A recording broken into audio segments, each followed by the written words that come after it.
boy. Yeah, tough time for the blacks. I'm not gonna say nothing about the police.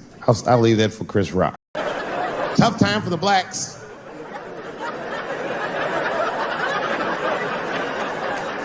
These are not good times for the blacks. I don't know if you know what I'm talking about, right? Police are killing us again. It's a very unfortunate set of circumstances because we were doing very well. You know, America has a racial hot seat. I think we can all agree that that's the truth. And we can also agree that that hot seat is traditionally occupied by African Americans in general, African American men in particular. Although I can see that in recent years, that seat has been occupied by Mexicans, and I dare say Arabs.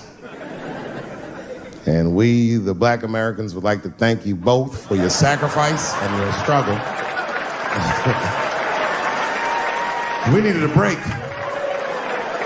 We needed a goddamn break. We all go through something, but at least I can leave my backpack someplace. If you Arab and forget your backpack, you got about 20 minutes before they send that robot to blow your shit up. Fuhad. Now ISIS is #1 on the terrorist charts. And ISIS is fucking scary. Because if ISIS catches you, they're going to cut your head off. That's what they do. I've seen them do it on YouTube. It was fucking awful. He looked right in the camera and say, "Obama, I am back." I saw that shit. I said, oh my God. Don't like.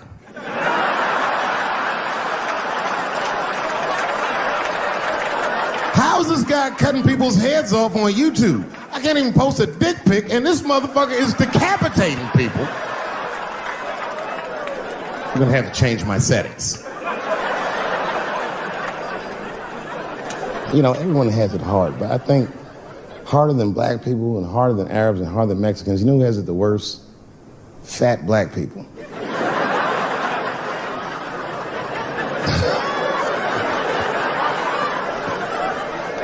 It's hard for white people to understand, but that's what I'm saying is very true. Fat black people have a really rough road, because all manner of things kill white people, but you know what kills more black people than anything, more than police and terrorism? Salt, nigga, regular. Here, white people are getting Ebola cures and shit, and meanwhile, I'm dying from fucking the flavoring.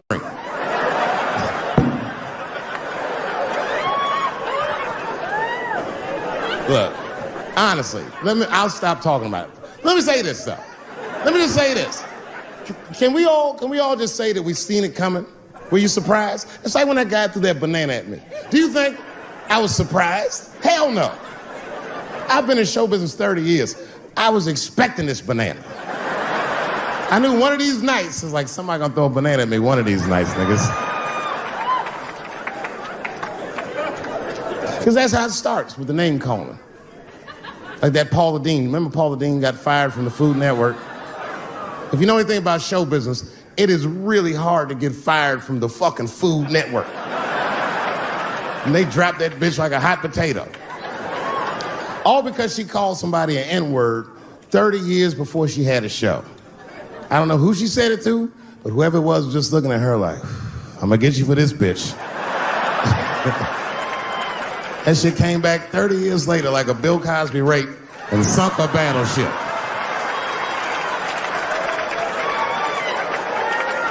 And every black person was mad, but we weren't like that mad. I was just like, well, how's this bitch gonna call me a nigga when she taught me how to fry chicken? That's not fair.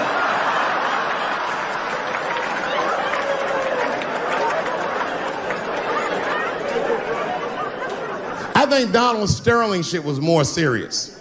Remember Donald Sterling? He used to own the Clippers, and then he got caught on a secretly recorded tape saying some very unsavory things about African Americans. And there's a lesson in that for all of us.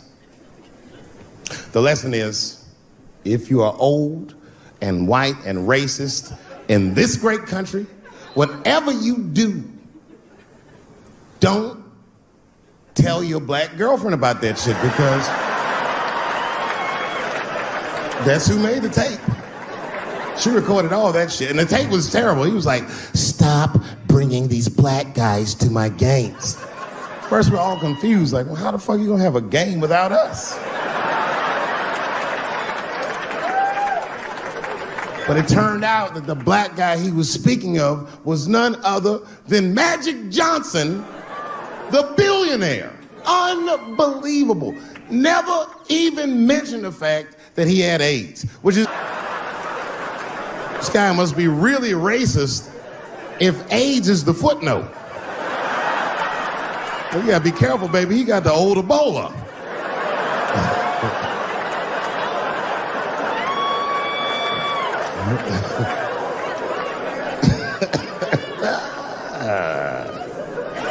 You can say what you want about that girl, but I'm gonna tell you right now, she is a goddamned hero.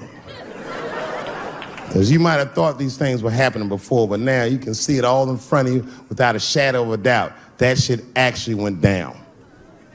She sucked that old guy's dick. She really took one for the team on that one. It's really gross. This dick is like 80 years old. It's like tasting history. Like 5 wars on it, civil rights movement, Great Depression.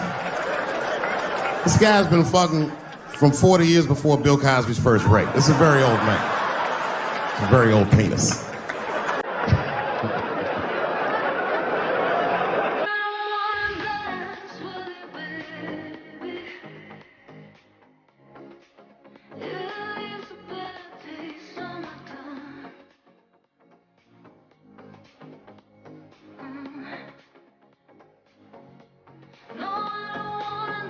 But all that shit is still, it's just name calling. Like, name calling does not break the modern black man. That's not gonna do the trick. I don't give a fuck about that. Like, if I went to Kentucky Fried Chicken, Ku Klux Klan, hood on top of their head, what do you think I'm gonna do in this day and age? Run out Kentucky Fried Chicken? Not if I'm hungry. I'll go straight to the front. Hey, man, let me get a 2-piece. I don't give a fuck what he says. You want a biscuit with that, nigger?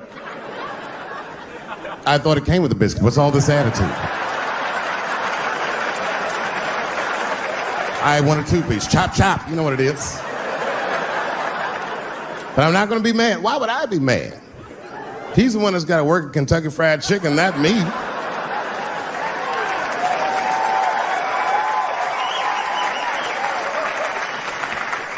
Well, how about this? What if I lived in Austin and I had a white girlfriend? It's possible in Austin. As a matter of fact, some people say it's necessary, but that's not the point. And me and my white girlfriend at home one night, and we're just doing what lovers do. Maybe she's butt naked and she's down on one knee, giving me a hand job. I love a good hand job. And she's really jerking me off. You know, getting her obliques nice and tight. I got a huge dick, so she's like, And I'm like, wow, this really feels wonderful. I think I'm gonna come. Nigger. I know, that's a tough one. But what do you think I'm gonna do? Hey!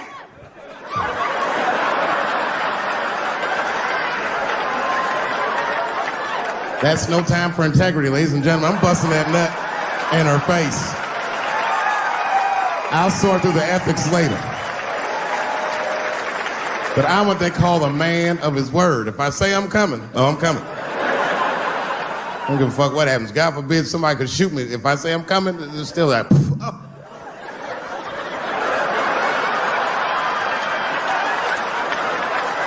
Doesn't mean I like getting shot.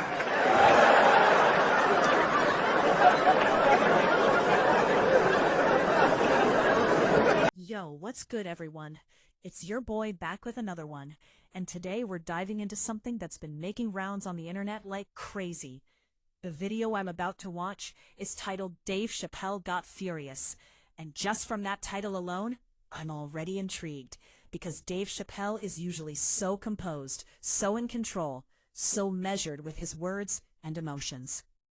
To see Dave Chappelle furious, that's not something you see every day. This man has been through it all. He walked away from $50 million. He's been misquoted, misunderstood, attacked from all sides. And through it all, he's maintained this zen-like quality. So if something made this man furious, I need to know what it is. Let me get my setup right.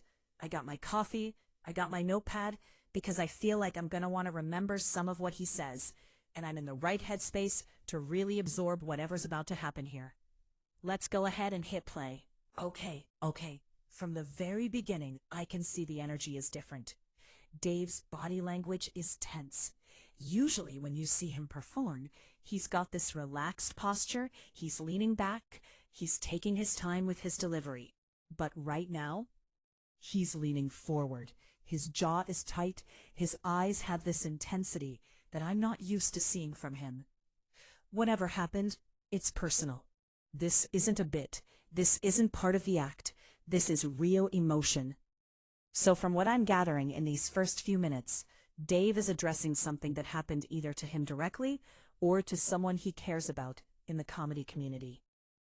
He's talking about boundaries, about respect, about the line between criticism and character assassination. And here's the thing. Dave Chappelle is someone who has always been open to criticism of his work. He's said multiple times that comedy should be challenged, that comedians should be held accountable for their words. But what he's talking about here is different. He's talking about something crossing the line from critiquing the work to attacking the person. He just said something that made me stop the video. He said, "There's a difference between disagreeing with what I said and trying to destroy who I am." Bro, that's profound. Because in today's culture, we've lost the ability to make that distinction, haven't we? We can't separate the art from the artist, the opinion from the person, the mistake from the human being. Everything is all or nothing. You're either perfect or you're canceled. You're either on the right side or you're the enemy. Dave is pushing back against that. And you can hear the frustration in his voice. You can hear years of built-up tension coming to the surface. Now he's getting into specifics, and this is where you can really feel the fury building. He's talking about how people took something he said, stripped it of all context, twisted it to mean something he never intended, and then used that twisted version to paint him as something he's not. And here's what's getting to him. He's saying that the people doing this know they're being dishonest. They're not misunderstanding him.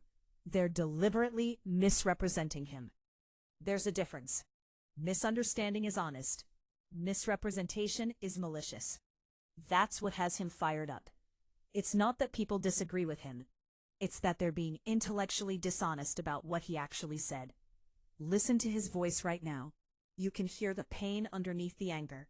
Because Dave Chappelle is someone who has always tried to use his platform responsibly.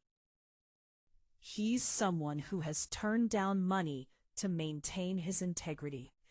He's someone who has spoken up for marginalized communities, who has used his voice to challenge power structures, who has consistently tried to make people think, not just laugh. And to have all of that reduced to some clickbait headline or some out-of-context clip that makes him look like something he's not. That's not just frustrating, that's painful. That's a betrayal of everything he's tried to build his career on. Oh man, now he's addressing the people who he thought were his allies, and this is getting real. He's talking about how some of the harshest attacks came from people he thought understood him, people he thought had his back, people in the community he spent decades supporting. This is the part that hits different, y'all. Because it's one thing to be attacked by people who are always against you. That's expected. But to be attacked by your own people, by people you've championed, by people you've defended, that's a different kind of hurt. He's talking about loyalty, about how rare it is, about how quickly people will throw you under the bus for social media likes or to protect their own image. And you can tell this isn't hypothetical for him. He's speaking from fresh wounds. You know, watching this is making me think about cancel culture more broadly. And before y'all come at me in the comments, I'm not saying accountability isn't important. It absolutely is. People should face consequences for genuinely harmful actions. But what Dave seems to be addressing is the performative nature of a lot of modern outrage. The way people rush to condemn without seeking to understand. The way nuance has died in favor of hot takes. The way we've created an environment where one mistake, one misunderstood comment, one moment of imperfection can end careers and destroy reputations. And the thing is, the people who are quickest to condemn are often people who have their own skeletons, their own contradictions, their own moments they wouldn't want scrutinized. But in the moment of calling someone out, they get to feel righteous. They get to feel like they're on the right side of history. They get their moment of moral superiority. Dave's challenging that. He's saying, hold up, let's have an actual conversation. Let's look at context. Let's be honest about what was actually said versus what you want me to have said, so you can be mad about it. Now he's getting into the impact this has had on his life. And man, this is heavy. He's talking about how his family has been affected, how his kids have had to see their father being called terrible things, how his wife has had to watch him go through this public crucifixion over and over again. This right here is what people don't think about. When we participate in online pile-ons, when we share that think piece dragging someone, when we add our voice to the chorus of condemnation, we're not just affecting some abstract public figure. We're affecting a real person with real feelings, with a family, with mental health, with a breaking point. Dave Chappelle is tough. He's battle-tested. He's been through more than most people could handle, but even he has limits. Even he can be hurt. Even he can reach a point where he says, enough is enough. And you know what gets me? You can tell he's not angry just for himself.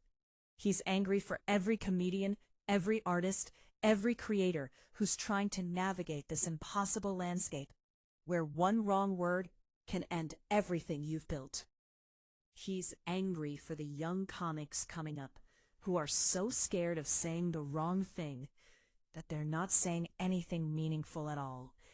He's talking about how comedy is dying because fear has replaced freedom, how clubs are closing because nobody wants to take risks anymore, how the art form that's supposed to challenge us, make us uncomfortable, force us to confront difficult truths, that art form is being sanitized into oblivion. Let me just say this before I continue. I'm not here to tell y'all what to think about Dave Chappelle or his comedy or the controversies around him. That's for you to decide. But what I am saying is that we need to be able to have complex conversations about complex issues without immediately jumping to the worst possible interpretation of someone's words. We need to be able to say, I disagree with that, without saying, you're a terrible person and you should be destroyed. We need to be able to critique without condemning. We need to bring back the ability to have good faith disagreements. All right, so now Dave is addressing the people who are watching this video. He's speaking directly to the camera, and it feels like he's speaking directly to each of us individually. He's asking us to think critically, to question narratives, to not just accept what we're told about him or anyone else without investigating for ourselves. He's saying, go watch the actual special, read the full interview, see the whole context, and then form your opinion. But don't let someone else tell you what I said or what I meant. Give me the respect of forming your own opinion based on my actual words. That's fair, right? Like, that's the bare minimum we should be offering people, the chance to be understood based on what they actually said, not on some third-hand interpretation filtered through someone else's agenda. Oh man, now he's talking about the double standards, and he's going in. He's pointing out how certain people can say certain things and it's considered brave social commentary, but when he says similar things, it's considered problematic. He's highlighting how the rules seem to change depending on who's speaking, and who's listening. And he's not wrong about this. We've all seen it. Person A says something controversial and gets celebrated for speaking truth to power. Person B says something similar and gets crucified for being insensitive. The difference isn't always the content. It's the politics, the optics, the social positioning of the speaker. Dave's calling out that hypocrisy, and you can tell it's been eating at him, because he's always tried to be consistent in his principles, regardless of who it offends. He's gone after everyone, left, right, center, up, down, sideways. That's what comedy is supposed to do. It's supposed to be an equal opportunity offender. But in today's climate, equal opportunity offense is seen as fence-sitting or both sidesism. You're supposed to pick a side and only critique the other side. Dave refuses to do that, and it's made him a target from multiple directions. You know what I respect about this, though? Even in his fury, Dave isn't backing down. He's not apologizing for things he doesn't believe he should apologize for. He's not trying to rehabilitate his image by saying what people want to hear. He's standing firm in his truth, even when that truth is unpopular. That takes courage, y'all. It's so much easier to cave, to issue the non-apology apology, to try to make everyone happy. But Dave knows that's impossible. He knows that no matter what he says, someone will be offended. So he might as well say what he actually thinks and deal with the consequences. Now he's getting into forgiveness and grace. And this is where you can see the anger starting to transition into something else. Maybe sadness, maybe disappointment, maybe just exhaustion. He's talking about how we've lost the ability to forgive people, to give people room to grow, to accept that humans are imperfect and constantly evolving. He's saying that we hold people accountable for things they said 10, 15, 20 years ago, as if people can't change, can't learn, can't become better versions of themselves. We've created a culture where your past is always held against you, where redemption isn't possible, where one mistake defines you forever. And he's asking, where does that leave us?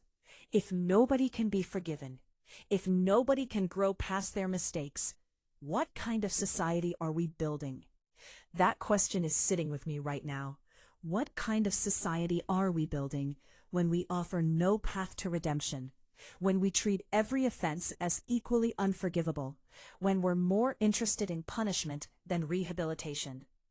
Dave's making me think about my own role in this. Have I ever shared something about someone without checking if it was true? Have I ever piled on because everyone else was doing it? Have I ever been so quick to condemn that I didn't stop to consider the full picture? I think we all have, if we're being honest. We've all participated in this culture to some degree. And maybe that's what Dave wants us to confront. Not just the system, but our own complicity in it. All right, so he's transitioning now into what he's going to do moving forward. And this is interesting. He's not saying he's going to stop doing comedy. He's not saying he's going to change his approach. What he is saying is that he's done trying to please everyone.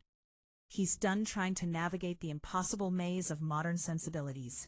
He's thanking the people who have stood by him, who have defended him when he couldn't defend himself, who have understood what he was trying to do even when it was unpopular. And you can see the emotion on his face. This isn't just gratitude, it's relief. Relief that in a world that feels like it's turned against him, there are still people who see him, who get him, who appreciate what he's trying to contribute to the culture.